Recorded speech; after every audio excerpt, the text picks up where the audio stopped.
Hey YouTube, Mochismo Eugene. Another video from Exit Strategy. Welcome. I'm recording from the comforts of my truck. As you can see in my back window, you can see it's raining out. I had some work I had to do this morning and just finished up.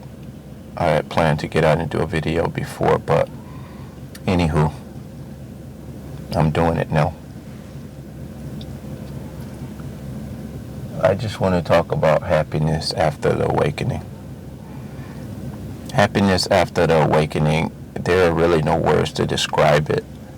It is not always smiling. It is not always having this outward jubilation for people to see. It is something that's within you as an individual.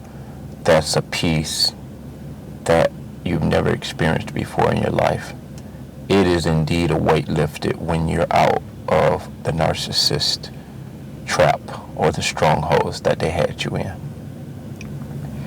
My story, as a lot of you already know, I didn't get abused in the way that I often hear people who've been in a 10, 20-year relationship, marriage, some even 30, 40 years, and they're just waking up.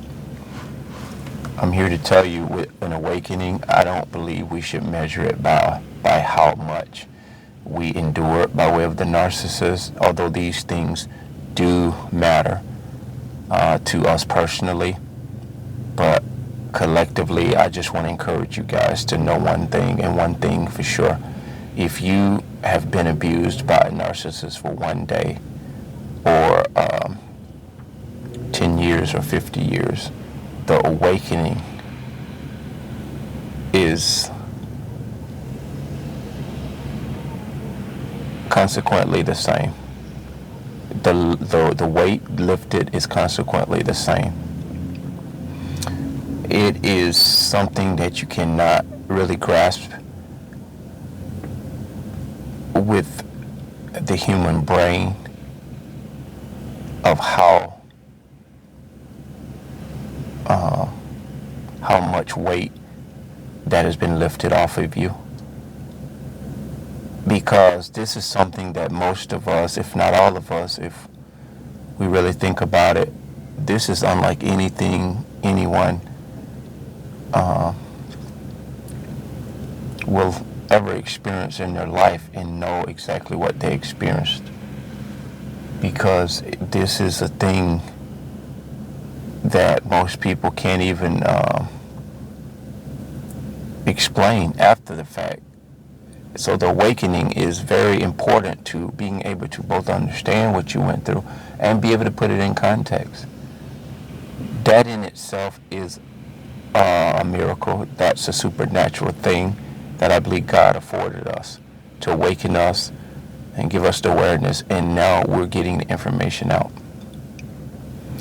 That's a happiness unlike anything I believe I've ever experienced in my life. If this is what love feels like, I want more of it. Because you hear us talk about self-love and self-care. The world uses that word self-care in regards to checking in on people of depression, suicide tendencies, and this thing, self-care, maintenance and managing your mental health. I bet you a lot of them don't know that the reason why a lot of these individuals, I'm going to say the individuals that deal with depression, a lot of these people in question that dealing with this, who are buying into the world, the world view of the antidote, self-care. Many of these people who are dealing with this depression have no clue that they are depressed because they have an entity around them or in their life that is drastically tweaking the screws, if you will. But once you realize that in your awakening, as we all have, you're not really depressed. You don't have the issues in which doctors have diagnosed you with. Now, I know this is a dicey thing to speak when I don't know you individually, but I'll tell you this. If you are aware that you've been abused by a narcissist and you are unequivocally attuned to the fact that you are an empath or a chosen one, I'm here to believe that whatever you dealt with prior to your awakening by depression, anxieties, even schizophrenia, the space that you've created around you to isolate and be able to do the self-work, the inner work, the shadow work, the introspecting, the education, you are going to find out really soon that you are in better shape than you've ever been in your life. I don't struggle with any of those things that I just mentioned, but I do believe depression affects everyone on planet Earth in some way, shape, or form. It doesn't come in the form that we traditionally see it. Everyone's not withdrawn when they get depressed. Case in point, when I was struggling and fighting for my kids for about, 7, 8, 9 years, I do believe I had bouts of depression, but I kept moving, I kept busy, and it just was exhausting looking back at it. But it flowed. It was what I did to cope and get me over the hump. I was very productive and different things like that, but I definitely do appreciate the fact that I am one of those guys as opposed to someone who's always withdrawn. And although I did isolate a lot, I didn't spend a lot of time around people, but I did keep busy. I kept busy a lot, and so that helped me. That very much helped me to keep moving. And the worst thing we can do is just stop altogether, and to the point where you just got thoughts and thoughts and thoughts running through your mind.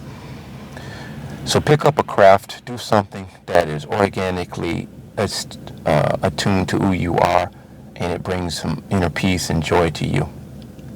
Even if it's nothing but getting a sketchbook and going out and getting some colored pencils and just scribbling and making pictures and drawing art, you'll find a very, very strong solitude in that. It'll be very therapeutic.